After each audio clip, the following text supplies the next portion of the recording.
Restart the show. All right, there we go. We got it. We're good. We're good. Yes. We're live. We're good. Right now. Right now. All right. What's up, everybody? All right. Welcome back inside the video podcast room of the State CHAMPS Sports Network studios on the campus of Lawrence Technological University in Southfield, Michigan. My name is Lorne Plant. It's a high school football district finals weekend. Michigan Extra Point Live back in your face. I will have both of the usual suspects by my side, filling us with their prep sports knowledge. Scott the Boss Burnstein, what up, dude? Missed you last week. Yeah, I was out in Cali doing my thing out in Hollywood, right? Repping the D, make sure I was checking all my scores. Now I got to be back in the mix for the district finals. It's title time. That's right. We're handing out the hardware.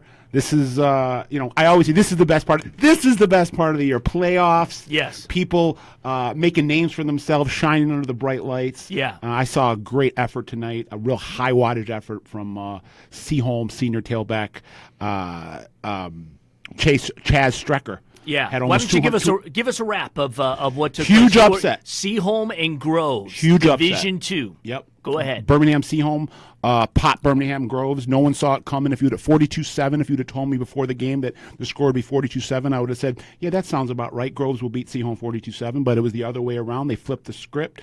Seaholm's rushing attack was just too much for Groves to handle. Chaz Strecker was moving and grooving, shaking and baking. He was like a Ricky Bobby special, shake and bake, all down the field. End zone to end zone, about 200 yards, about 190 yards, 3 touchdowns, and an 88-yard gash in the second quarter to make it 28-7, and they kind of just cruised from that point forward. First district title for Seaholm in 18 years. First time they've beaten Grove since 2013. I just saw them in play. The playoffs or ever? Ever. I mean, not ever, but first time they've beaten since 2013. Postseason, regular season. Groves bumped Seaholm out of the playoffs last year. I saw them in week 8. Seaholm played Groves tough through the first 3 quarters, ended up losing 35-14 in a game that was closer than the score would indicate. But Jimmy DeWald is one of the most underrated head coaches.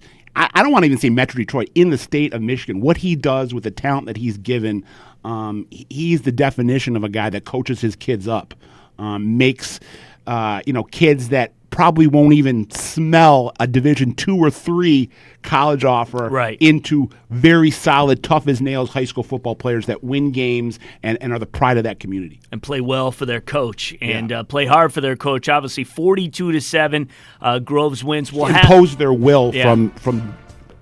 Oh no, we're not quite on the scores yet, but I love it. We're trying to add a little new wrinkle, have a little music when I get to all the scores. Impose their will from the opening whistle to the closing whistle. It was just a very awe-inspiring performance from a group that I just did not see this coming from at all. Congratulations to the Maples. Groves have gone to the Final Four 2 of the last 3 years.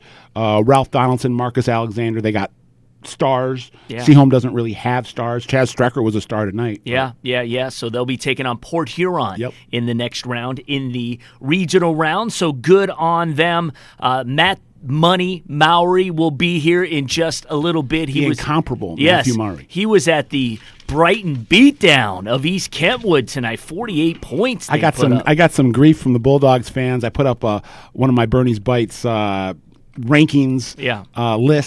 listicles where I did the top 5 most underrated quarterbacks in the state of Michigan, and I left off Colby Newberg, and the Brighton Bulldogs fans were letting me know about it. It looks like he proved his point tonight. Yeah, I was out in Brighton last night. I'm working on a story involving the volleyball team, and they won their district over Howell last night. Passionate fans. It's so cool, too, when you drive in to Brighton's parking lot and you see the orange neon, lighted up with the football stadium, so you knew that place was going to be rocking. And so good on them. Matt will talk all about that contest in a little bit. I was at a Division 4 battle. Country Day hosting Harper Woods. Country Day going for their first district championship since 2016. Harper Woods 2007, the last time they hoisted the hardware. Really came down to the wire. Country Day led 17-12. Harper Woods got the ball back with about 7 minutes left. Kristen Stokes, who had a good game at quarterback for Harper Woods, at running back, had about a 35-yard run called back for holding, which was really because they were really had the momentum. And then 3 minutes to go on fourth down. Pierce, I think it's Mutui Edwards, the quarterback. Great throw to the back of the end zone. Ball was caught out of bounds, though. That's really how it ended. Country Day quarterback Alon Mitchell played tonight, still despite having some knee problems. But the sophomore Brandon Mann, whose brother was Steve Mann, that's right, who was playing baseball at Duke right That's now. right, who was our DAC Male Athlete of the Year in 2017. Go ahead. Whose dad caught the game-winning touchdown pass in the 1985 or 86 state championship game from Charles Johnson, who went on to win a national championship with Colorado. There you go. And he is actually a coach on the sideline. Yep, Steve. And Brandon, who is really big, he's going to have a nice couple of years at quarterback when he gets this opportunity. He took the run plays tonight, so he stepped in, got some action.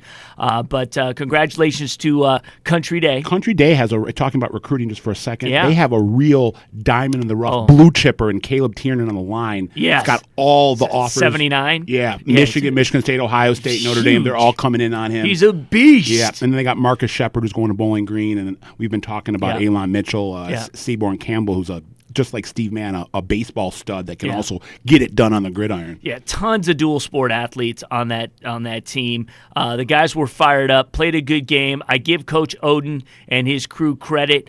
He's still building that thing over there at Harper Woods, and the Pioneers are going to get there. They're in a tough spot because they play in a terrible league. No offense to the teams that play in that league. It's just really hard to, except for River Rouge, to, have real solid competition throughout the season. I didn't know this, but from what I understand, the way the new playoff rules go, and Coach Oden told me this, is if you schedule out-of-state teams, you will not get playoff points. It penalizes you. Yeah. Well, So yeah, where these penalizes. schools, who had to play Ohio teams and Toledo teams and teams in Indiana to, kind of just fill out their schedule and also have some good competition, they won't be doing that anymore. So I asked Oden, I was like, hey, this is going to give an opportunity now for teams to get playoff points and want to play you even if they feel maybe you're going to beat them. Or other teams, like Division I teams, take you on the schedule. You know that you can match up well with those teams, a la what Corey Parker's doing at River Rouge, and it's going to be better in the long run. So, and for Country Day, let's just go back to last year. They really should have won that district last year. Yeah. It was a miracle that Farmington Hills Harrison ended up pulling that out the last second on a missed snap that the guy grabbed and somehow threw up into the end zone. But it looked like Country Day was going to win that district last year, so it's good they got that taste out of their mouth and used that as kind of a way to vault themselves into an excellent 2019 season that I don't think I saw coming. Right. They're undefeated. They haven't lost, and it looks like they have their sights set on Ford Field. And if you would have asked me before the season if I thought Country Day get to Ford Field, I'd probably say no. But now, hey, they have as good a chance as anybody. Yeah, and their defense played well when they needed to. Country Day will now take on Milan for the regional title next week. Okay, the rest of the scores are next. I just want to say just a couple things. Always got to kind of pat ourselves on the back when we have an opportunity. I want to say that last weekend we set a record for video views here at the network in just 3 days, 235,000 total views. And I didn't get to be a part of it. On all our platforms. So jealous. I know. 57 highlights for you to watch, and you could check them out We now. got 40 games this week. We got 40. Even though the field's whittled down, we'll have highlights from no less than 40. Twitter, Facebook, Instagram, and YouTube channel, as well as our website, statechampsnetwork.com. What else we'll have? We're going to have some storylines. We're going to talk about 4 lost teams coming into this week. 5 of 16 in D1, 18 total. If you don't count 6-3, Beecher and Lake Linden Hubble still made up a good share of the playoff field. So how many of the record 54 at-large entries made it to the regional final? 6 will play tomorrow. We'll talk about it. And also going into the week, we had 5 Anvil candidates left. We had 7 Mr. Football contestants left. We'll talk about who survived tonight, and we'll recognize the best comments of the week on our live chat. Alan True has another recruit report, and the latest MHSAAB, the referee, is coming up as well. But right now, it is time for us to get to the scores. Maestro, give me the music. There you go. Drop the beat. That's football if you talk it. All right, in Division 1, and that's where we'll start. We had 6-4 Grand Haven taking on 7-3 Hudsonville. Hudsonville wins that one big 35-7. We talked about Brighton. Brighton now 9-2 on the year. They beat East Kentwood 48-26. West Bloomfield blanks Plymouth 35-zip. They are 10-1. They're cruising since that overtime comeback victory over Lake Orion. Man, they are dialed in. They sure are, and they are on a Destiny's date with Belleville. Clash of the Titans for round 2 in the regionals. Yes. Last year was round 1. Yes, it's going to be amazing. Belleville beats up on an unbeaten Woodhaven team 67-14. It was 14-0 Woodhaven, and then I believe Belleville then ran off 67 straight. So, wow. Davison beats Lapeer. Big win for Mr. Football candidate Brendan Sullivan and Davison. They have been playing lights out the last few weeks. They have 10 wins. They win 42-21. That De La Salle game was probably the best thing that ever happened to them. Maybe. A real wake-up call. It was interesting. When I was on the sideline for that, and even as the game was winding down and clearly they were going to lose, you could hear the guys saying, "This is going to be our only L. This is going to be our only L." Seriously, they were saying that. So love to hear that. You do. That's inspiring. Yes. If you're on the team. Utica Eisenhower beats Lake Orion tonight, 27-20. Didn't see that coming. Who'd have called it? I wouldn't have. Both teams were 9-1 coming Stiggy, in. cold-blooded customer in the pocket for Ike. Mac Red really unpredictable. Good game between Macomb, Dakota, and Sterling Heights Stevenson, and Coach Newcomb was saying it last week. Nobody expected us to be here. They were stoked that they got Dakota on the schedule because Dakota beat Chip Valley. Sterling Heights Stevenson wins 38-35. Sounds like a classic. I mean, they got that one blue chipper on the line, Giovanni, Yep. and then they got a bunch of just kind of kids that, are going to pick up the lunch pail and go to work every day, and, nobody told them before the playoffs that there was no run in front of them, and they're making a run. They had to beat Warren Mott in the last minute. They got a field goal of the regular season to get into the playoffs at 5-4. They beat Mott last week. They take care of Dakota. Good on them. You can't stop Giovanni on the line. Right. He's a force of nature. He's an Anvil candidate, and we've got Detroit Cass Tech. My sleeper. Rolling. My sleeper. It was your sleeper. 46-28, they beat Fortson. I wouldn't have called that, but good on Cass Tech the way they're playing. In Division Cass 1. Tech would be a sleeper. Division 1 is wide open. Division 2 now. Midland, Dow, and Muskega Mona Shores got together. Mona Shores taking care of business, 35-12. Caden Broersmo was on that list of my top 5 most underrated quarterbacks in the state, best in the West. No doubt. Portage Northern over Grand Rapids Forest Hill Let me just say, Central. as a drop back passer, Cam Martinez is obviously the best overall playmaker at quarterback on the West side of the state. Right. And you like Trainer too. Trainer's on the west side of the state. Oh, I see what you're saying. On the west side, yes. 31-6, the final. Portage Northern wins that one. Walled Lake Western, speaking of Trainer, 49-21 winners. 6 touchdown passes tonight. He's making a very strong argument that he needs to be in that consideration along with Cam Martinez for the front runner, Mr. Football. He's only played. We just got to get to the final 4 first. Yeah. Well, you know what I'm saying? Trainer only played, I think, 6 or 7 regular season games, still had almost 3,000 yards, 28 or 29 touchdown passes, 6 tonight, threw for 430. He is a beast. Yeah, and how did Yassine do tonight? I didn't see. I'm guessing if Trainer had 6 touchdowns, several were thrown to him. Yassine had at least 2 or 3. All right. Detroit, he does not have the right score on this. He says that UD Jesuit and Farmington had an 11-11 tie. Whoa! That's untrue. I think they let that go in the playoffs. Yeah, exactly. They just said both advance. No, I will look it up right here. 11-10 UD. 11-10 UD Jesuits. Thank you, Kevin Trzynski on the wheels of steel.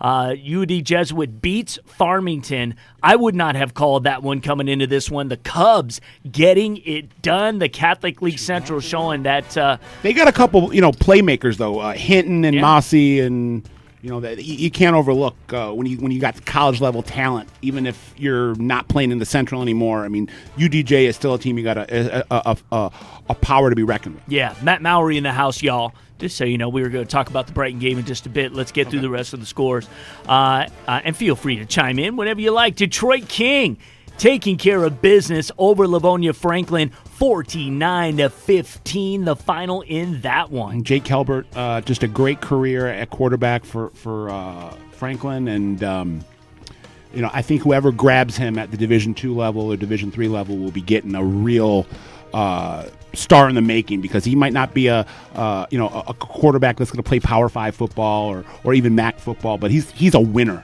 He is a gunner and a kid that is a gritty competitor. I know that he'll be really good at the next level. As a sophomore, he took his team to Ford Field. I'm guessing Rashawn Williams had a good game. We'll find out. Birmingham, Seaholm, the game you were at, we talked about it already. All over Groves, 42-7. And it was St. Clair Shores, Lakeview, and Port Huron getting together. Port Huron wins. They will take on Seaholm next, 36-29. So a good game in that one. In Division III now, East Grand Rapids ends Byron Center's season. So heck of a season for Byron Center. Undefeated going into this one. But, boy, it really seems like the Pioneers are...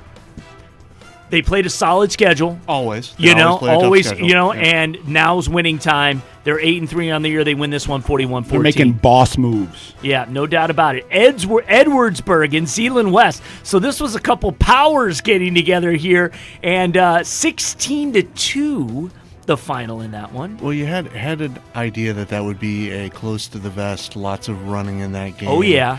Both of them Wing playing. tees all over the place. Shove it down your throat. Yep. Yes, in fact, Tim Beckler was salivating when we were doing it. They say, oh, my gosh, I love this matchup. This is a line coach's dream, yes. Yes. So good on the Eddies. They advance. That showdown with Muskegon is coming at some point. It's coming. St. John's, DeWitt got together 40-7. DeWitt over St. John's, so they're 9-2 on the year. DeWitt had a couple of Another team stumbles, that's they tough replaced schedule. a lot from last year's team that made a deep run into the playoffs.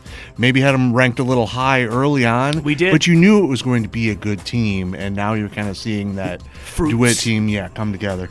Absolutely. Chelsea and Coldwater, 28-21. Chelsea gets it done. They are still undefeated, and we haven't even talked about them that much this season. And this is a team that last year they were in the state finals. Yes. Yeah, exactly. Yes. So we got to talk about the Bulldogs. Good for them. Let's go downriver and talk about my man, Nasty Nico. Talk about Nico it. Tiberian. Talk about him. 42-26. Allen Park, the Jags. Looking like Allen Park from like 2003. Second straight district title. Yeah, absolutely. They win 42-26. Good win for them over the Pirates. Good season for Riverview, but it ends tonight in Allen Park. River Rouge takes care of Redford Thurston. Not a surprise. I saw Thurston play a few weeks back when they had their annual melee with Redford Union, and they got some good athletes on that Thurston team. They don't have as many good athletes as River Rouge has on theirs. A lot of wow factors on that Panthers. A lot of wow factor on that Panthers roster. Yeah, it's really going to see how the leadership of the quarterback takes them farther into the playoffs. But again, when you get to weather games like we had today, where it just gets so cold, you want to run the ball more than you can. River Rouge has got the linemen that can open up holes, and they've got athletes that can run through them. 38-8 the final. Let's go to Division 4. Grand Rapids Catholic Central continues to win. A team that beat River Rouge in week 1 of the season. Yep. They take care of a 9-1 Sparta team, 33-7. Grand Rapids South Christian and Hudsonville Unity Christian get together. You shouldn't be surprised that Hudsonville Unity Christian is going on another run here, people. They beat South Christian 45-13. Emphatic statement. They're 8-3 on the year, and they had a heck of a run last year. Pawpaw and Marshall got together 14-6. Pawpaw, the winners in that one.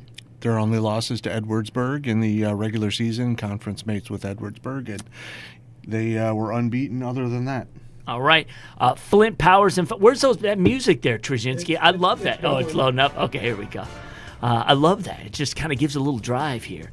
Flint Powers over Fowlerville, 13-12 in this one. Dustin Fletcher? Yeah, and again, I talked down Powers a little bit. I'm sorry, that's Carmen Ainsworth. Yeah. I apologize. It's okay. I talked down Powers a little bit, kind of like as we got, especially after the 2 tough losses they had. And but I liked them earlier, and then I kind of discounted them, and now I like them again. So again, I know they're not paying any attention to what I say, but that's a good win.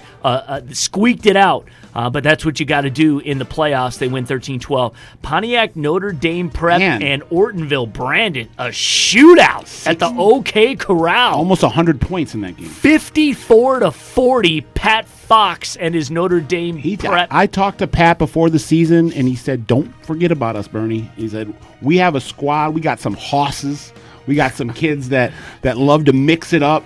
Obviously, Nayland Fox, the Purdue commit, on the line, but Jacob Benson is the quarterback, and he's a guy that's a fearless field general. That's at the controls of that offense. And you score 54 points in the district final, you're primed for a run. Milan still undefeated on the year. They beat Romulus Summit Academy North 56-22.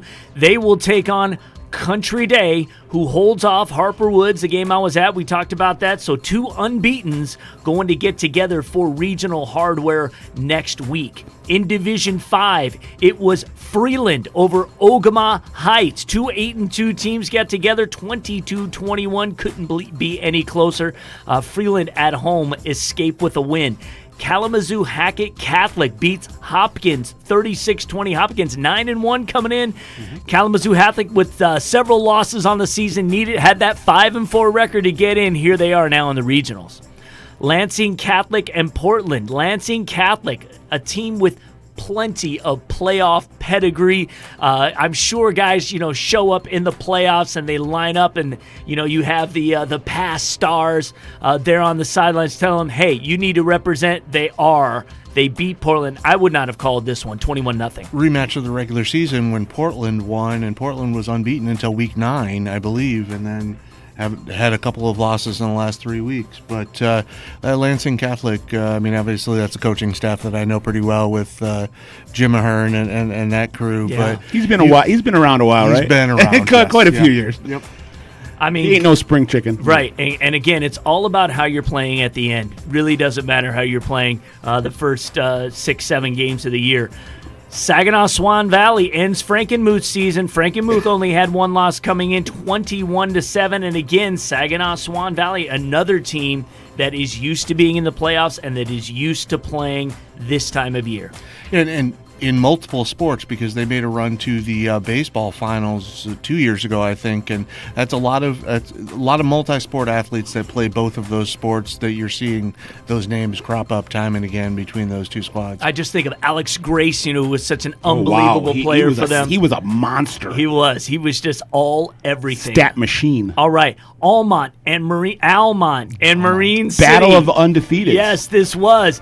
And this is our main event for state champs this week. We picked a good one, and it is the Raiders who take care of the Mariners 22-20. Almont moving on. I believe they're our last remaining rivals squad that we covered this year. Got it. That's still alive in the playoffs, but good on the Raiders. Good on them. So you'll be able to see complete highlights not only Sunday at 9 a.m. on Fox Sports Detroit. You're going to be able to see it this weekend. Later tonight, we'll have that posted on State Champs Twitter, on Instagram, on Facebook, whatever social platform you choose. Maybe you want to watch it on YouTube or our website. It'll be there. Check it out. Whitmore Lake and Dearborn Heights Robichaud got together. Robichaud wins this one 40-30. They have a sophomore quarterback that everyone needs to know about. He made my top 5 most underrated quarterbacks in the state. David Williams, very dynamic, kind of a hurricane of hustle and flow, typhoon of terror, a guy that is very quietly making a name for himself in the quarterback crop in Michigan. And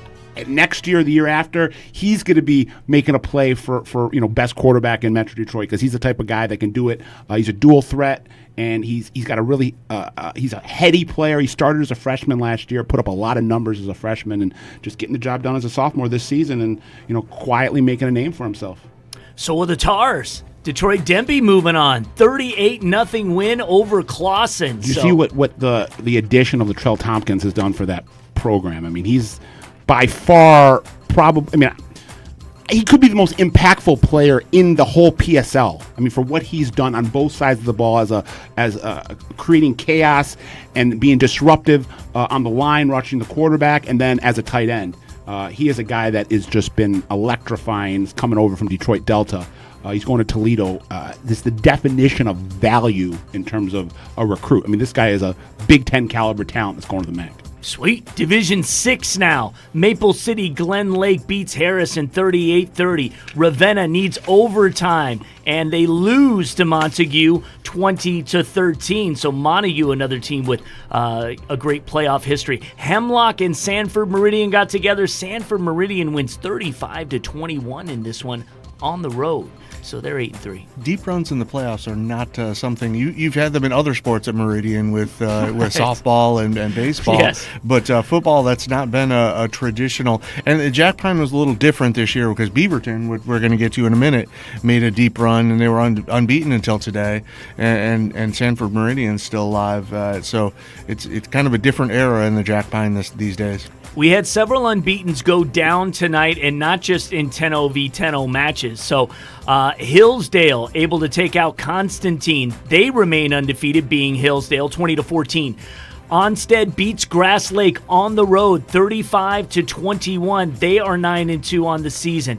Monroe St. Mary Catholic Central. Not sure if they're still running the tight tee and the wing tee. They used to hide the football, and it was one of the hardest things to shoot if you're a cameraman. But they win over Warren Michigan Collegiate, one of those charter schools that always seems to be there, and they win 44-14. In Division 7, Pewamo Westphalia. I think I had them in the finals. I think I did, yes. Yep. They're still undefeated. They beat Kent City 41-0. Still almost practically unscored upon this season. They're quite well versed on postseason success and getting the job done when the Friday night lights come on. That's right. Jared Smith. You just expect it from them. Absolutely. New Lothrop and Beaverton. Two 10-0 teams going together, and it wasn't even close. New Lothrop, again, a powerhouse. They win 42-7. Which sets up the matchup next week in the regionals with Pewamo Westphalia. Look forward to that one. Schoolcraft beats Lawton 47-10. Jackson Lumen Christie continues their undefeated run. They beat Riverview Gabriel Richard 42-14. Team Brogan. That's right. Another team that is just going to beat you. And they've be balling out. And they've got an Anvil candidate on that squad. Cass, Smith, that's right. We'll talk about them later. Cass City and Elkton, Pigeon Bay, Port Laker. Cass City wins 28-2. The second score I've seen with only 2 points. I know, it is strange. Division 8 now. Beale City over Johannesburg Lewiston 33-20. Saginaw Nouvelle beats Breckenridge 46-28. Fowler over Beecher 21-20. So they 1-point games today. A lot of them, yeah. Reading and Cassopolis. Reading moves on. They're 10-1. Cassopolis was undefeated going into the Yes, they were. Adrian Lenaway Christian over Sand Creek, 41-14. In 8-player Division 1, Gaylord St. Mary falls to Sutton's Bay, 36-30. Kingston over Mile, 50-48. Morris over Deckersville, 50-24. In Division 2, 8-player, Hillman over Cedarville, 48-44. And Climax Scots beats Onekama, Tom Markowski's hometown, 34-22. Adopted home. That Sutton's Bay Gaylord St. Mary was interesting because that was the Sutton's Bay, their only loss prior to Gaylord St. Mary having to forfeit those 5 wins was to St. Mary's, and so they went from being a one-loss team to being an unbeaten team. But if I recall correctly, Gaylord St. Mary won the first one pretty handily, so interesting the rematch goes the other way. All right, we're going to talk about some Saturday games for tomorrow. Just kind of get a quick preview. That's going to come up in our next block. We want to thank our sponsors. Without it, we wouldn't be able to do this. Lawrence Technological University. You can recruit yourself for one of 24 sports offered here at LTU. Go to LTUathletics.com. Blue Devils host Ann Arbor's Concordia University tomorrow in the final home game of the year at Blue Devils Stadium. Kickoff is at 1 p.m. I'll be doing the public address announcing tomorrow. Some special stuff is planned.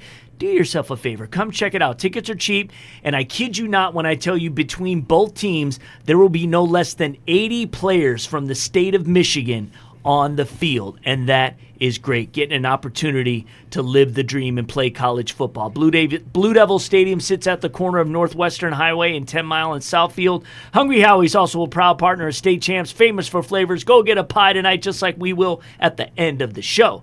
The Michigan High School Athletic Association, we have a banner link at statechampsnetwork.com that will take you directly to the MHSAA score page. That's where you go for scores. As a subscriber, they're tons of live football games. They're streaming all kinds of playoff games, as many as 30, $6 a month or something like that to subscribe. Good value. Also, applications being accepted now for the DAC Male and Female Athlete of the Year Awards. Requirements are that you are a first-team All-Stater or projected to be one this school year in a future sport, at least a 3.0 GPA, and you demonstrate some school leadership, have done some volunteerism. Go to dacathleteoftheyear.com. Last year's winners were Detroit Edison girls basketball phenom Rakia Jackson and Madison Heights Bishop Foley's Kendall Taylor, who was a wrestling state champ. Running back, actually at the Naval Academy now, playing football. State in rushing in the regular season last year. There you go. Time for a break, but first, it's time for you to be the referee, brought to you by the MHSAA. Welcome to Be the Referee with veteran MHSAA official Sam Davis. There's an old saying in football officiating that the most important line on the field is the goal line. This is certainly true when it comes to touchdowns, as the high school rule is just like that at the college and pro level, where all the ball has to do is break the plane for a score. One unique part of the goal line under high school rules deals with kicks. Whenever a kickoff or a punt breaks the plane of the goal line, it becomes a dead ball with an automatic touchback. Now, whenever the defense gets possession of the ball in the end zone, it can return a fumble or interception out of the end zone for advancement, except if it's on an extra point or any time in overtime. Thanks, Sam. You can be a referee. Go online now to MHSAA.com to register. Be the Referee is a production of the MHSAA Network.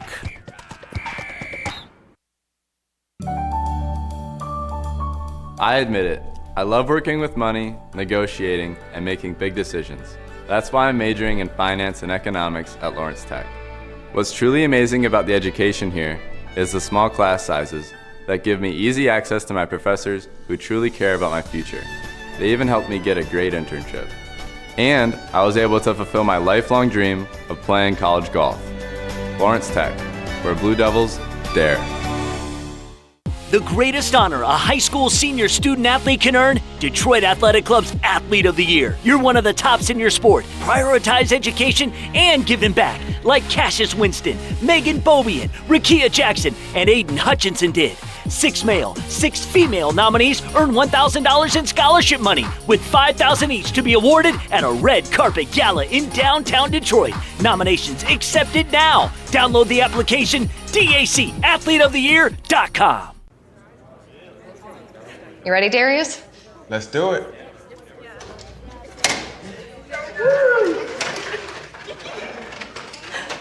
Anybody want an autograph? Autograph? We're here for the stuffed crust pizza. Stuffed crust pizza? Hey, who do you think you are? End of the line, pal. Treat yourself to the world's first stuffed flavored crust pizza. And now, for just $6.99, try our new stuffed Howie bread. Hungry? Howie's!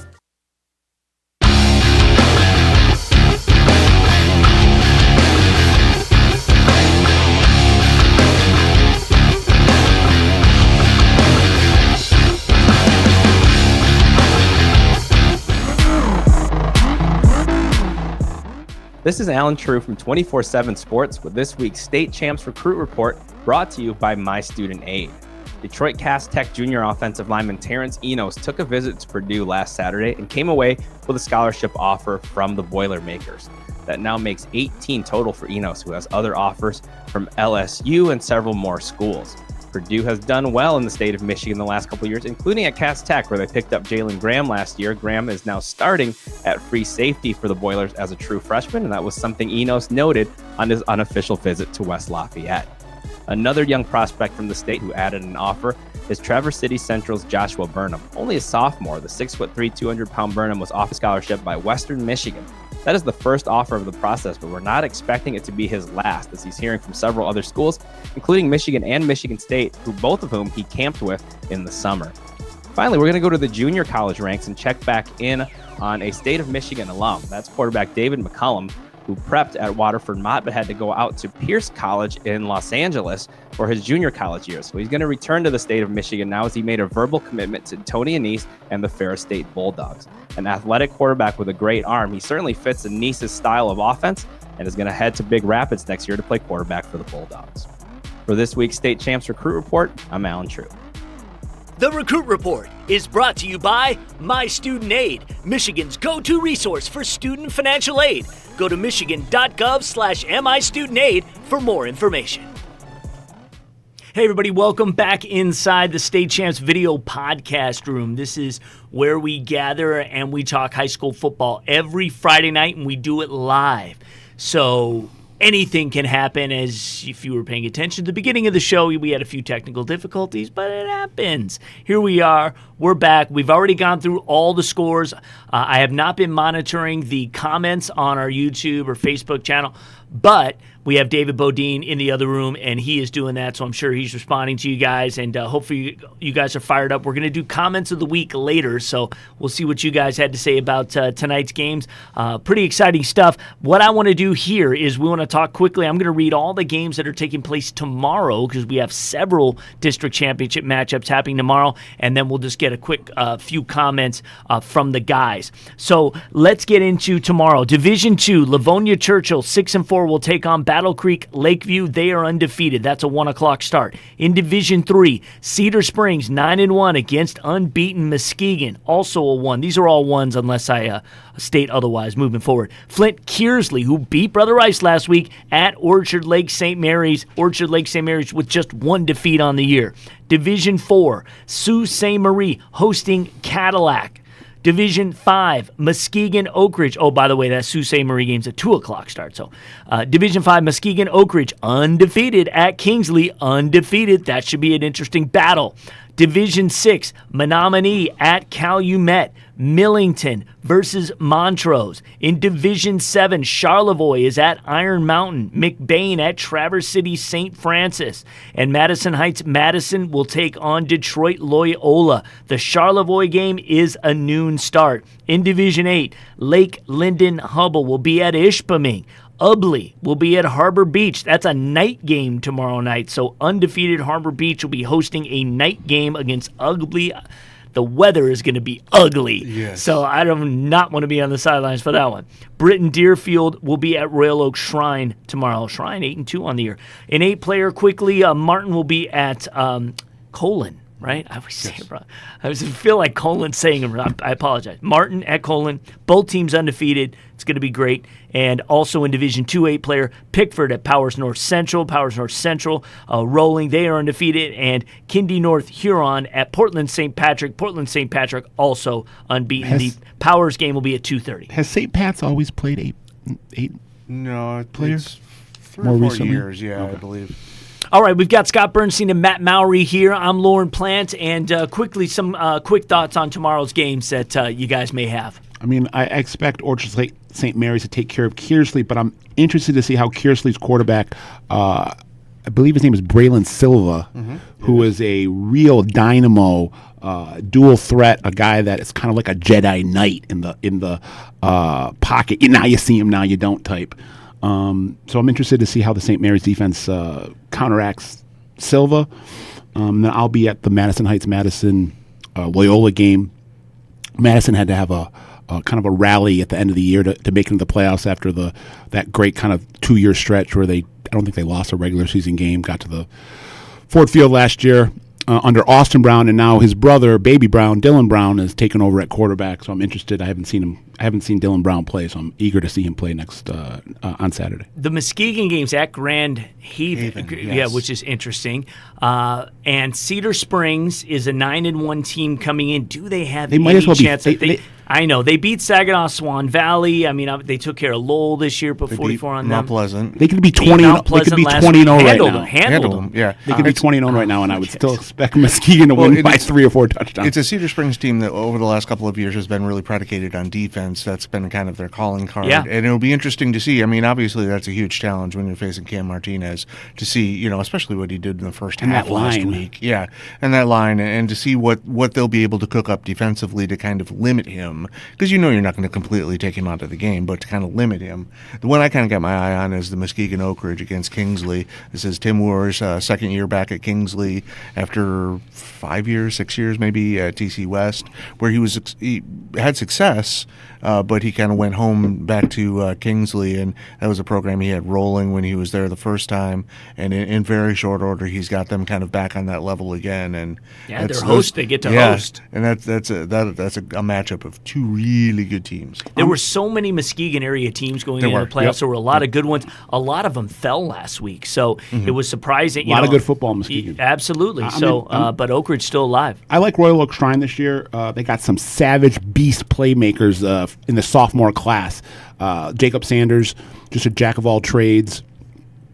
A kid that kind of, it's like he lights up a pinball machine when he's in there on offense. He's little, but he is slippery and speedy and has a nose for hitting that hole.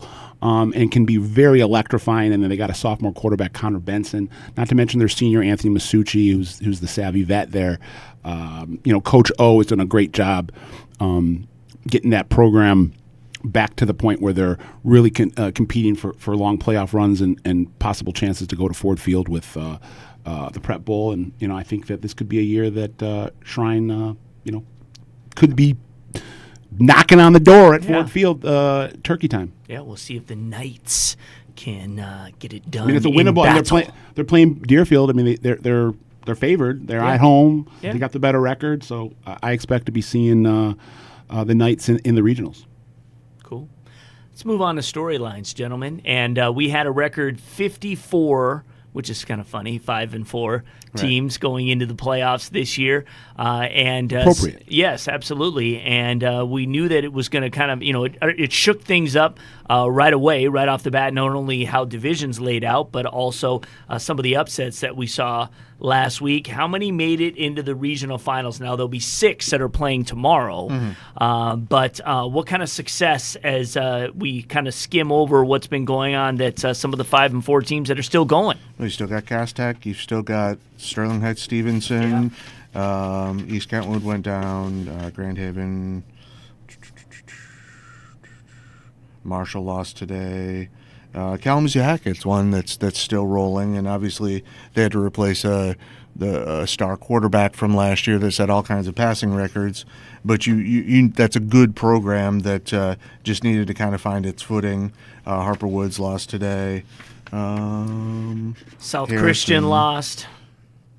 We saw that. Yeah. Nouvelle won. That's another team that kind of plays in a division with some bigger schools, and so they get some losses, but beat up a Breckenridge team that was in the D8 finals last year and was kind of rolling at the end of the season. Beecher almost won, but they lost.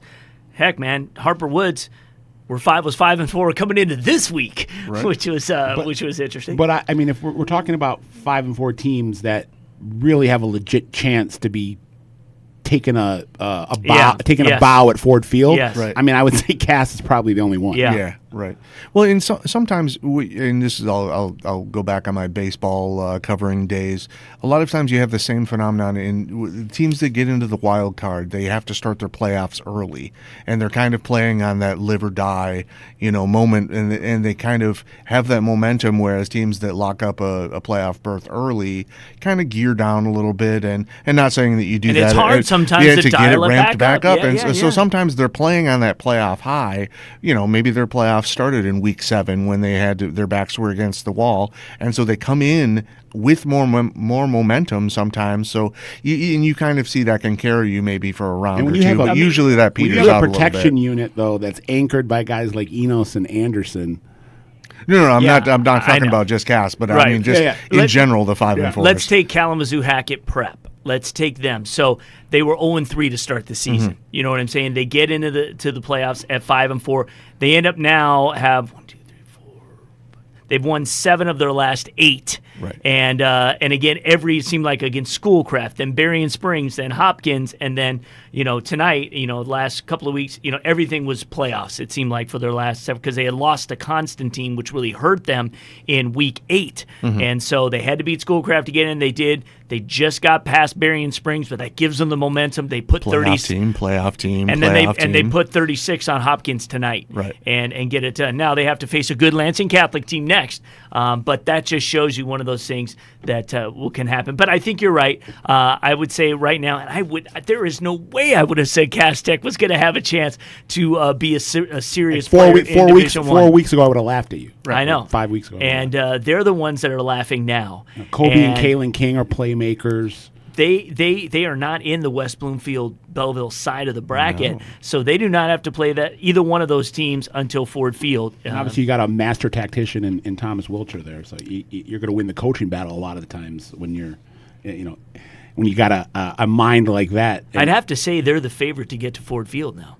From their side of the bracket. Now, granted, I'm counting out Davison, even though I think that they're going to play them. I don't know. I mean, they put up 46 on Fordson tonight. I mean, that's impressive. Sebastian Brown, at quarterback, a guy that had to kind of wait in the wings and took the reins this year. And I think there was a learning curve there. Yeah. And it looks like the offense has kind of found its footing. Yeah. And that they can be really dangerous heading towards Thanksgiving. Well, the interesting thing is, it's good that their offense is so explosive now because I think there are going to be some shootouts here. No matter who they end up playing, Davison's going to put up points because Cass Tech does not have the defense, say, like a De La Salle did. And you know that West Bloomfield or Belleville, if they get there, heck, even Brighton, if they escape out of that and beat one of those teams that ends up winning to get to Ford Field, they're going to put up points. Matt, how did Salinas look for Brighton? And I do want to talk about the Brighton game since that's where you came for. Brighton won over East Kentwood and we're up big, right? How did the Lone Star linchpin look? 48-26, the final. I don't know who that is. Oh, Ruben Salinas from Texas coming over here. Honestly, quite honestly, I know that that passing combination with Newberg, with him and Newberg was part of the reason that I went, because I kind of wanted to see them hook up. It's a whole new passing combination from what they had last year, because obviously Will Johns, who went on to Indiana, was the quarterback at Brighton, and so I kind of wanted to Salinas see and Salinas was in Texas, right? And so I kind of wanted to see it, and Salinas wasn't really a big factor in the game, primarily because what they were wanting to do was keep it on the ground, because as you mentioned, when it gets that cold, you really don't want to have to rely on your passing game.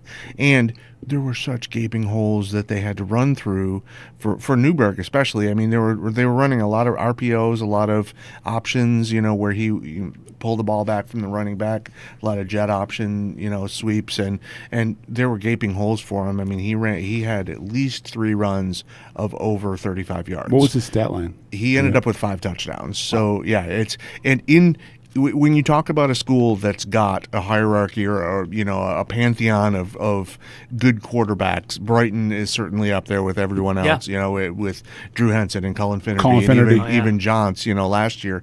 So when you can have a playoff game where you put yourself in that kind of that conversation with those guys, it's the first district title for Brighton since 2005, as Coach Lemon said after the game. It's been a while since they put some wood in that hardware case. And now they've got Hudsonville. Yeah, and it's that's a winnable game. I mean, Hudsonville's obviously not a pushover. That's another team that kind of bounced in and out of our top 25 this year. Plays a good schedule. Yes, yeah, absolutely. And it's a game they can win. I think the scariest part about that offense is, like I said, with Brighton, I kind of wanted to see the passing combination, and other than the fact that they passed a little bit to move the chains and get some shorter passing, they really didn't have to open up that part of it. It seems like the offensive coordinator is Brent Luplo, who's Kelly Luplo, the Clare Hall of Fame coach's son, played at Alma College, and he kind of had the perfect play call mix, and they didn't have to go to the pass, but when you have to, it's still there, and that's a very potent passing offense too. So it's a multidimensional offense. I mean, part of what they're going to have to clean up is obviously when they get stretched out the lead a little bit, they could not really until the very, very end of the game make East Kentwood go away, because East Kentwood could move the ball through the air, and they continued to just kind of hang around. They put up 28 points. And it was one where it took a couple of late scores, and there was one where I, even in talking to Coach Lemons after the game. I was like, you probably wanted to run some more clock there, but you had such big gains, and all of a sudden you're on the doorstep. Well, you might as well just punch it in. Well, I just gave the ball right back to East Kentwood again pretty quickly, and I think it ended up running a minute off the clock. And it was one where we kept looking at the scoreboard going, is this not under 10 minutes yet? I mean, it was one of those games that just kind of stretched because there were so many scores. I finally watched some tape on Newberg in the last couple of days. I got some, we were talking earlier in the broadcast, I got some grief from some Brighton Bulldog fans for not mentioning him as my most underrated quarterbacks. And you know what? I was really impressed. He checks a lot of the boxes that you like for a savvy signal caller back there. He triggers that offense and really has command in the huddle, command in the pocket.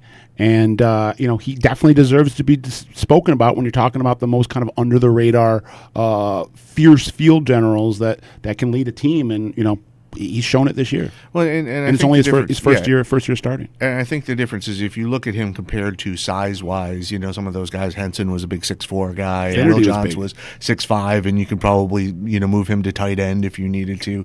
And Finnerty was a bigger guy, too. He wasn't as tall. But Newberg is not that stature, but he certainly can stand up to the pounding, running it inside the, between the tackles, and he's probably faster than any of those other guys because when he got a seam today, he was gone. Yep. And so he can move the ball in a multitude of ways. He's very good, he's very good precision passing, but he gives you a multitude of options of how to use him, and he's multidimensional as a threat. So it's hard to kind of figure out how you're going to stop him. All right. Brimming with ballardom. That's it. Good on Brighton. All right, guys. Hey, we thank Hungry Howie's, of course, for sponsoring yet again the Mr. Football and the Anvil Award. Going into this week, we had 5 Anvil candidates left. We had 7 Mr. Football contestants still alive. So in the Anvil Award, we had Damon Payne for Belleville. They're still rolling. He's still alive. Cornell Wheeler for West Bloomfield. They rolled. He's still alive. He's a machine. Keegan Smith at Jackson Lumen Christie. They rolled. He's still alive. Giovanni El Hadi, Sterling Heights Stevenson. They survive. He's still in. Josh Preby at Edwardsburg. They take care of Zeeland West. So all 5 of those guys still alive. We're going to have to pick 3 of them because Rocco Spindler is going to win the vote. So he's automatically in the Final 4. So 3 of those guys we're going to have to choose here over the next few weeks. We will decide the week of semifinals who is in the Final 4. In Mr. Football world, Cam Martinez is going to face Cedar Springs tomorrow. He had 7 touchdowns in the first half last week. So is that good?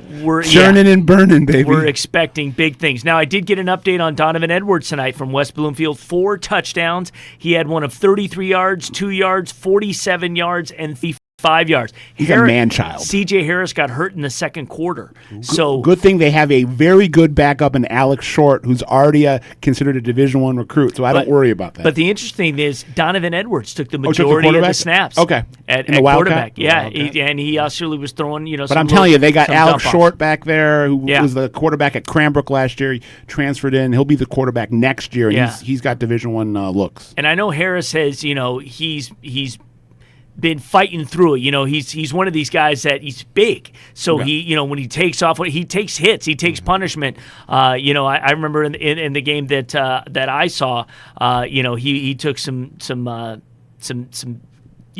against Groves. Some pops. But we'll see how he does. But again, good on Edwards. I love that kid. Christian Dureed, again, just getting it done. All he does is fill the stat sheet and win. Ultimate in efficiency, in just polished. He's polished. And you look at him, and it's just you're like, this kid is an all-state quarterback. Does he still have 2 losses in his career? Is that what he's sitting on? And he puts up. Ridiculous. Last year he threw for like 3,000 yards and 40 touchdowns. Dude, last week against Saline, he just owned him. He owned Woodhaven this week. He can chuck it. Yeah, it's going to be. And then sometimes you don't even know if he can look over the line. Right. But now it's the ultimate test. Yeah. Now it's West Bloomfield. Now it's those two going head to head. Donovan Edwards and Dew Reed, 2 Mr. Football candidates. I love it. And Brendan Sullivan, still alive. Davison takes care of Lapeer. He has been doing amazing things here in the last few outside weeks. of Cam Martinez, the 2 quarterbacks in our race, Sullivan and Traynor, are in their first years starting under center for their squads. Right. Yeah, exactly. And Trainer's still alive, and Abdur Rahman Yassin is still alive. So I'll give Walled Lake West. Trainer's stat line for tonight: 30 of 34, 425 yards and 6 touchdowns. And that's a good. That's Yassin have. I just got sent and his that's numbers. against Fenton, a good Flint Metro team. And I think he had all 6 touchdowns in the first 3 quarters. I think they pulled him in the fourth. Yeah, he hasn't played. The two of them have not played a tremendous number of fourth quarters. And he missed 2.5 games. Right. Oh, and he still has close to 3,000 yards passing and over 30 touchdowns. And King put up 49 on Livonia Franklin today. What Rashawn Williams did, I do not know, but I guarantee you he was a factor. And I'll tell you, DJ Moore, the freshman phenom quarterback there, will be in our Mr. Football race probably for the next 3 years after 2019. All right. Hey, guys, we're going to take another quick break. Did you hear the news? Studies of high school football players who played 50 to 60 years ago did not, and I repeat, not show an increased risk of neurological disorders compared to their non-playing classmates. And the game now, a lot safer than it was then. High school sports, including football, have never been safer, and sports participation is a good part of a young person's overall education. It was for me. Learn more at the health and safety page of the MHSAA website. A message from the Michigan High School Athletic Association promoting the value and values of educational athletics.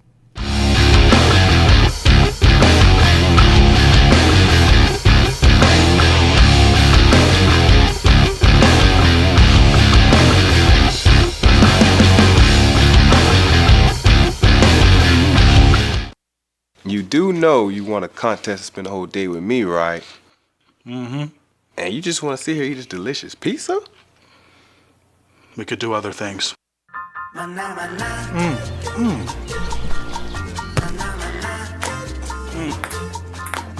was the best day ever! Treat yourself to the world's first stuffed flavored crust pizza. And now for just $6.99, try our new stuffed Howie bread filled with fresh mozzarella and cheddar cheese. Hungry? Howie's! The greatest honor a high school senior student athlete can earn, Detroit Athletic Club's Athlete of the Year. You're one of the tops in your sport. Prioritize education and giving back, like Cassius Winston, Megan Bobian, Rakia Jackson, and Aiden Hutchinson did. 6 male, 6 female nominees earn $1,000 in scholarship money, with $5,000 each to be awarded at a red carpet gala in downtown Detroit. Nominations accepted now. Download the application, DACAthleteoftheyear.com. I chose Lawrence Tech for the architecture program and volleyball team. Architecture is a great fit for me because I love math and design. Now I combine them with technology to create beautiful structures. At Lawrence Tech, I didn't have to wait until my 3rd year to start designing. Our hands-on education begins right from day 1. And I'm really excited about LTU's Design Center in Detroit. Lawrence Tech, where Blue Devils dare.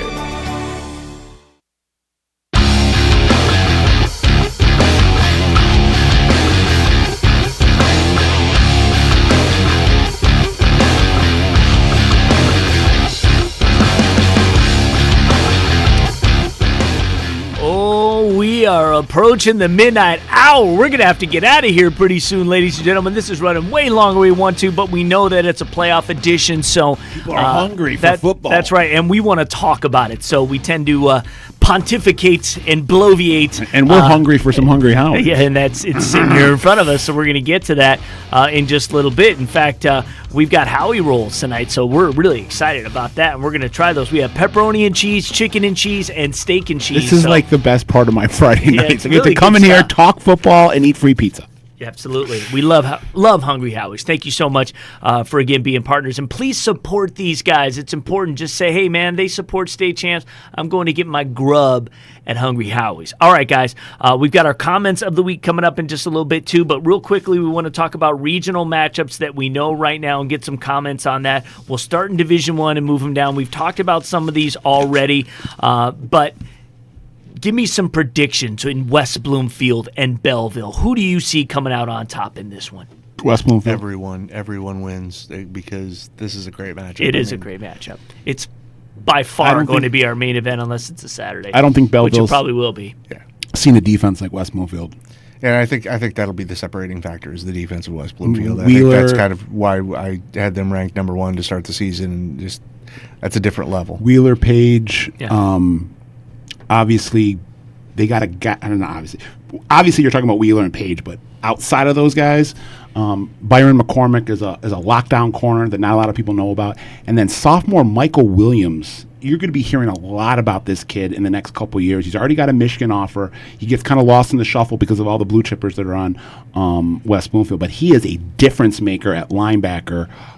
His back in that Lake Orion game that really turned the tide for that season, he had a forced fumble that he picked up in return for about, I think, 65, 70 yards that sparked that comeback. And he's a kid that is just a freakish athlete. And then you got another kid, Jason Williams, who's a real underrated linebacker. So you got a lot on that defense, not to mention what you got on the on the defensive line, rushing the quarterback, Sterling Miles, Bo Davis, and whatnot. So I think it's going to be a close game, but I see West Bloomfield coming out on top and going to Ford Field. I'll be the outlier. I'll take the Tigers. Again, I like the way they're so explosive on offense. They can be down 2 touchdowns and score 2 within 2 minutes. So I think it's that quick strike capability alone that West Bloomfield is just not going to be able to absorb at the end. I, too, believe it'll be a close game. In fact, why don't we give our D1 semifinal predictions? I'm going to say Belleville, Cass Tech, Belleville, Brighton meet in the semifinals. Cass Tech and Davison, I'm going to go in the semifinals on the other side. Who you got? I'm going to go Brighton, West Bloomfield on one side, and Davison, Cass Tech. Yeah. Yeah, I'm going to go chalk. Okay, there you go. All right, let's go run over to Division II real quick. We've got Mona Shore still alive. They're going to go to 10-1 Portage Northern. That will be a difficult game. We'll find out who will play Walled Lake Western. I don't think it really matters.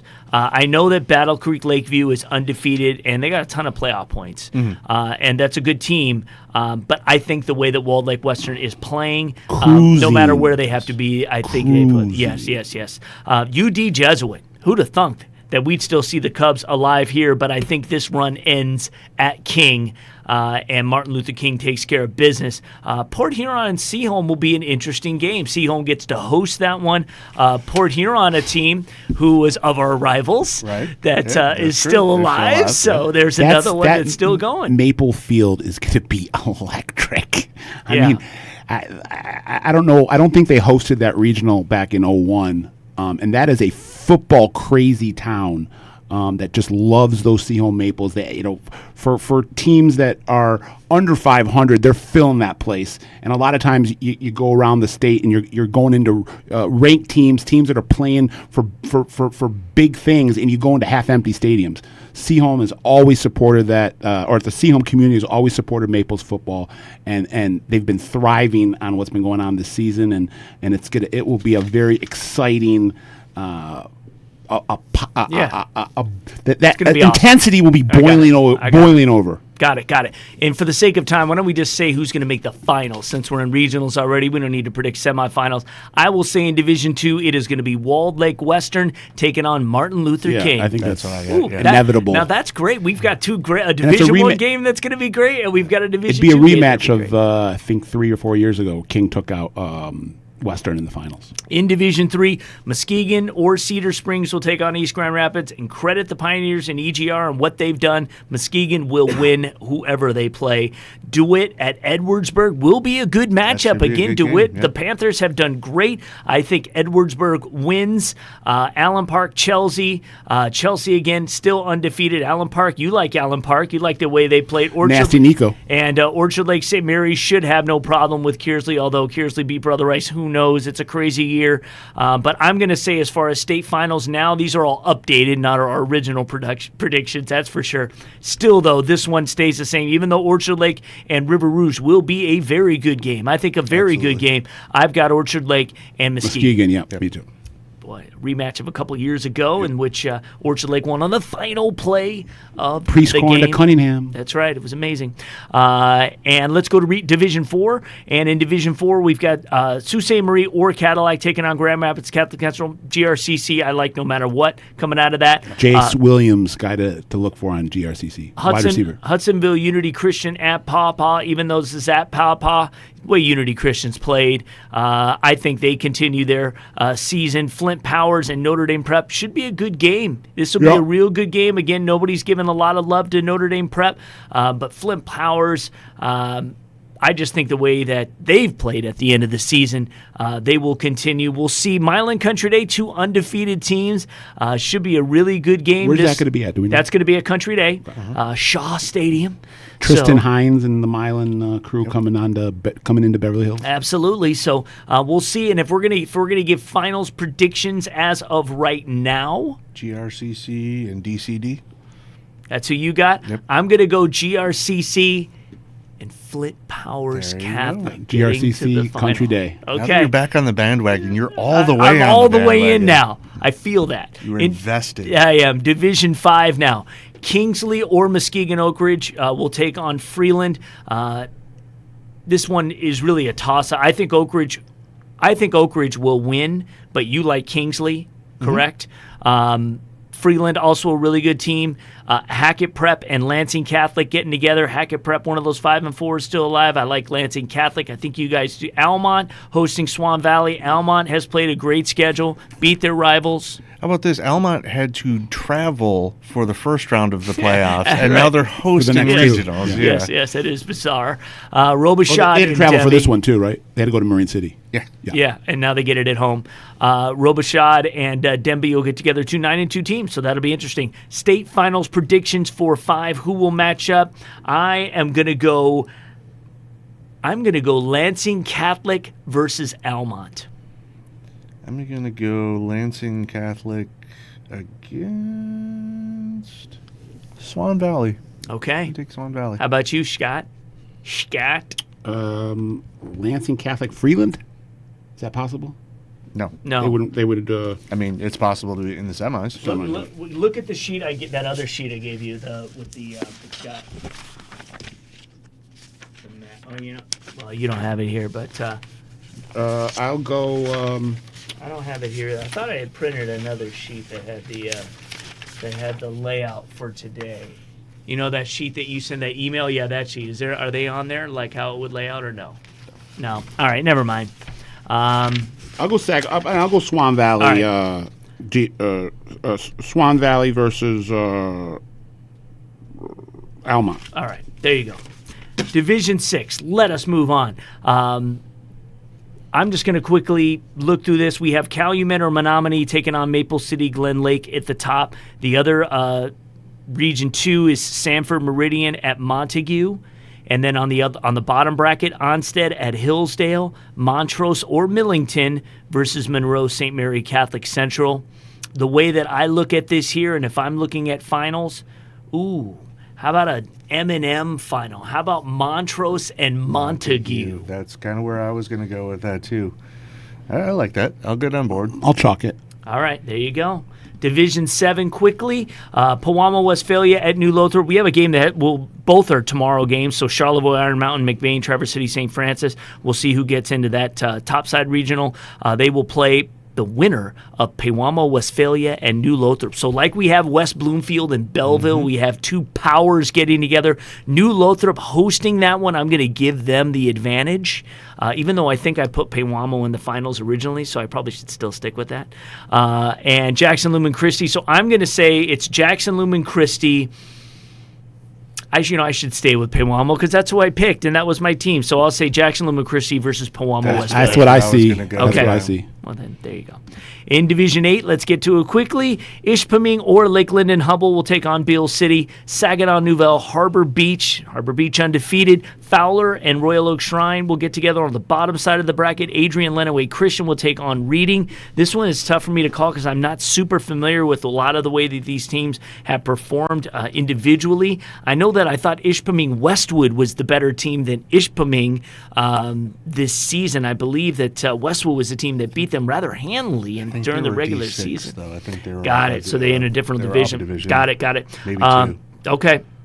I'm going to say, for the sake of trying just to pick one quickly, I am going to say that Reading is going to get out of the bottom. Harbor Beach. I think they're going to take on. You know what?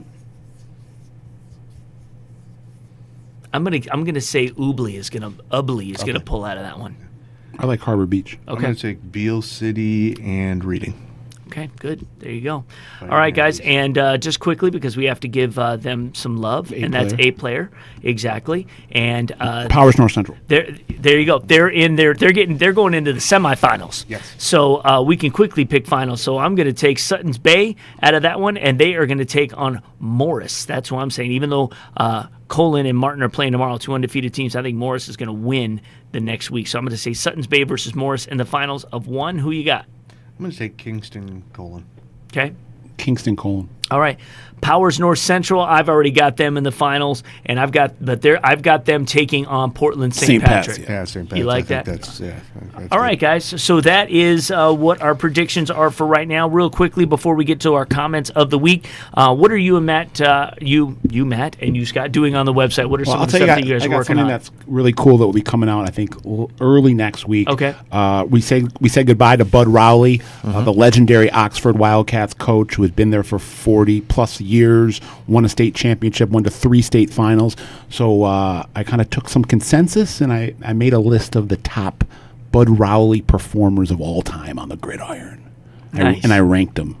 Okay. I know I'm going to get some feedback, but I'm confident with my rankings. And you got a couple guys that made it to the NFL, a couple guys that won state championships. So You got a Mr. Football check it out. winner. Right, Mr. Football winner. Prescott Line. Bud's a classic, and Yeah. I'm hoping that there's some place that wants a Bud Rowley next year, and he has a place to land. Yeah, he may not be done. No, I that don't is think he for is. sure. He told me in the way he wanted to be quoted is, I'm taking a step back, I'm reevaluating. Okay. I still love coaching. I don't know if this is the end for me. The game of high school football is better than when Bud Rowley is in it. Definitely. Agreed. So he coaches with so much passion, so much energy, and when he's like 75 years old, and he's got the demeanor of someone that's 18. I mean, not in a way in terms of just his In a good energy. way. His I energy. get it. Yep. What are you working on? We are going to be doing some coverage of volleyball. Obviously, we're starting to ramp up into regionals next week. We've got that going on.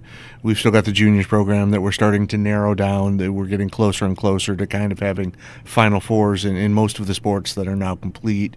And we'll pretty soon we'll just have the 2 left, I believe, in volleyball and football. Yeah, which and will swimming. be the big 2. And swimming, yeah, obviously. So that's what we'll be working out over the next week or so. Yep. So we've got our all junior team videos that we do on the website. You can check them out right now at statechampsnetwork.com. Read their guys' stuff. Just go to the news tab and see what's going on. Bernie's Bites, and Matt's got all kinds of stuff that he's always throwing out there. A lot of game coverage, rankings and lists, and that's right, and historical retrospectives. Come check me out at Bernie's Bites. That's right. We need the hits. We appreciate it. And again, check these guys out. StateChampsNetwork.com. Okay, time for our comment of the week, presented by the MHSAA Comments of the Week on Facebook. Dennis Dolan III said Belleville's test is next week. We know that. Absolutely. Yep. Because I think the winner of that one has got the upper hand when it comes to a state championship. I don't know why this came to my mind, but there's this story about before the national championship game between Oklahoma and Miami. Some of the Miami players called up Jamel Holloway, who was the quarterback of Oklahoma. It's like, we're coming for you, Jamal. Right. We're coming for you. And I can just see Cornell Wheeler and Makari Page trying to get a hold of the notorious CDR and being like, watch your back, buddy. We're hungry for some quarterbacks. We want to devour you. But CDR is such a competitor. I'm sure he'll welcome that challenge. Oh yeah. He's so laid back. You know, the way that he approaches everything, nothing phases him. All right, John Lopresto says 2 classics coming in D7 next week: Peywamo, New Lothrop, and Schoolcraft, Lumen Christi. Both of those will be good games. Absolutely. Dallas Suarez says Belleville QB had 7 TDs tonight. Wow. So, he had over 40 as a sophomore. That's right. Perry Simon says Belleville will have their hands full with West Bloomfield, no doubt, but they have enough star power to get the job done. Belleville's quarterback is the best in the state. There's no question they have the talent to get that done. I mean, Yes. If Belleville wins, I'm not surprised. Right. And it's going to be their time at some point. Is it 2019? We'll find out. YouTube, The Truth Hurts says, in all caps, Stevenson moving on to regionals. Woo-hoo. And I wouldn't have called it. Good on Coach Newcomb and what they've done over over there. And again, another team who had to play for their lives just to get in, and now they love the feeling of playing for their lives, and they're getting it done. Well, it gets you ready and for Dakota, gets I you think, battle tested. And I talked about this with other coaches before too. Is when you're a team that wins, you're on such a high when you beat a Chip Valley the week before. It's hard to get that back. Yeah, and it's hard to believe that you can even be beat now, that you've figured it out. And no matter what the other team brings on, especially a team like Stevenson, they probably felt they were better than, they got punched in the mouth. And that's what happens. Yep. That's what happens. It's really hard. Original Lead says Belleville is going to win it all this year.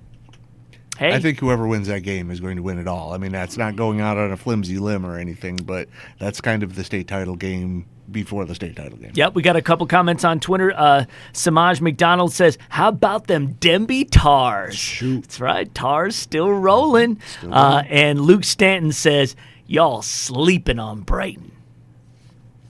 Well, No one's sleeping on them anymore. They're in the regionals. That's right. That's right, but I think he means moving Yeah, forward. no, I know. Well, yeah. So, and if that is Luke Stanton, he did have a pretty good game. It's a defensive end. Well, yes. there you go. He had a couple sacks, a couple of padded passes, and nobody's sleeping on him. Coach Lemon does a great job with those Bulldogs. Yeah. All right, ladies and gentlemen, it's that time, and look what we have today. It's been unfair. You've been sitting this in front of me for 15 minutes. Yes, I know, exactly. So we have Howie Rolls today, and there are 3 different flavors, steak and cheese, pepperoni and cheese, and what was the other one? Chicken. Yes, exactly. So we're going to get on here, and we're going to get out. So once again, thank you so much for checking out another edition of Michigan Extra Point Live. We'll have a regional edition next week, and I will let you know we're working on Ford Field for the state finals coming to you right after the D4 game, 10:30 Friday night.